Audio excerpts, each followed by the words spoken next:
So the latest round of game dev discourse over on Blue Sky has been about over-tutorialization in games after the Metroid Prime 4 previews showed that new annoying companion character that basically just tells you how to play the game.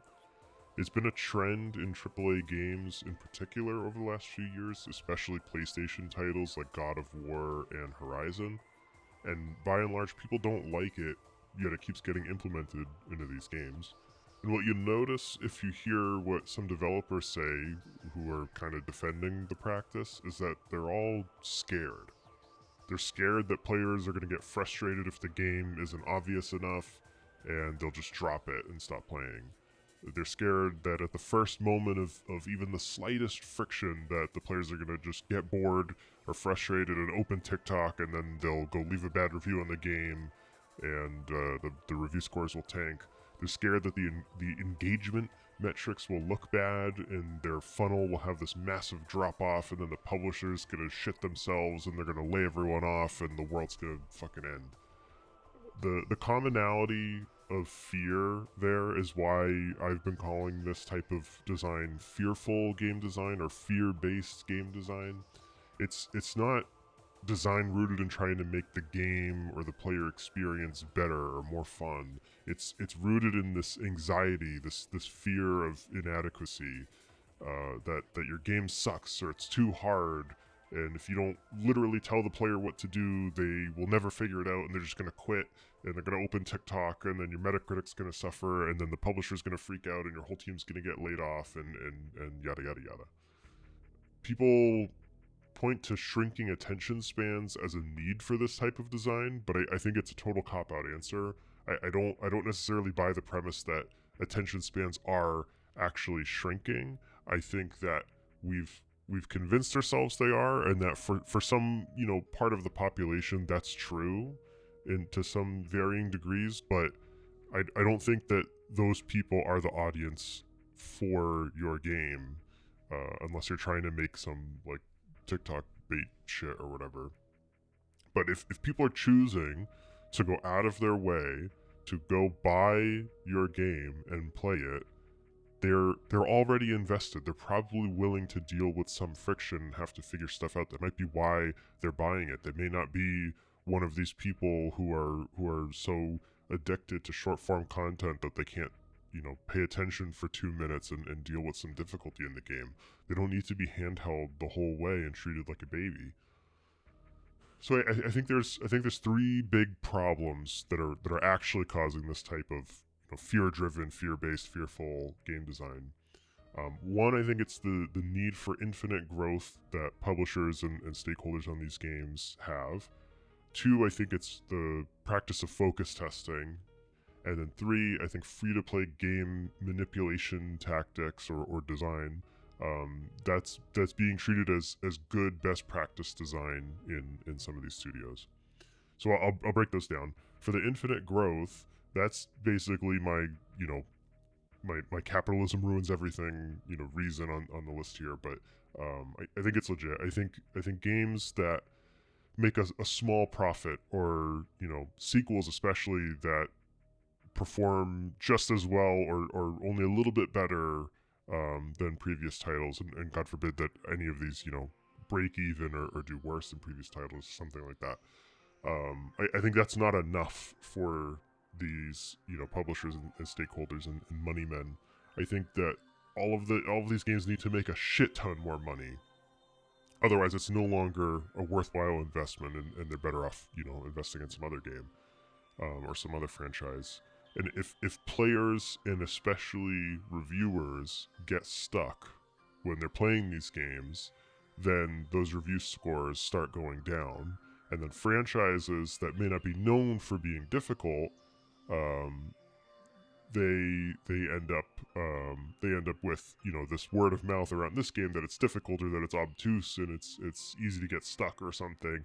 And then there's this mismatch of expectations, and then the fear there is that the game won't sell as well because of that, or it won't find a bigger audience than it already has, and it'll just stay on par with previous titles in the franchise. So like that in particular, I think is why Metroid Prime 4, which Metroid is a series known for being isolating, lonely. You have to like think to figure out where you're gonna go next. I got this power. Oh, I remember this part of the map. All the way over here has a spot where I could use this, where it looks like I could use this. Let me go back there. Like, you have to actually think about it. The game in the older titles doesn't just tell you what to do. And now with these companion characters in Metroid Prime 4, I think they're adding it because Metroid doesn't sell as well as other Nintendo titles. That's why it's taken so long for this to come out. In part, that's why like we haven't really seen new Metroid titles until pretty recently. I think they're trying to expand that audience a lot more than it has been in the past. Focus testing is used in studios of all sizes. I think the problem is not it's that it's not actually representative of what real players will be thinking or feeling when they're playing the finished product. It's helpful to get a bunch of people who've never played the game to play it and get their reactions and see what they get stuck on, what they like, what they dislike.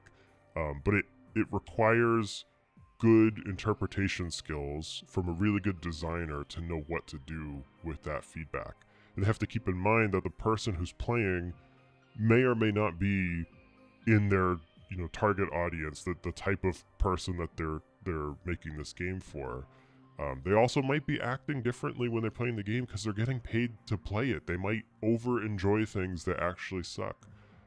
They might they might act very differently because they're getting a check and they didn't pay for the game.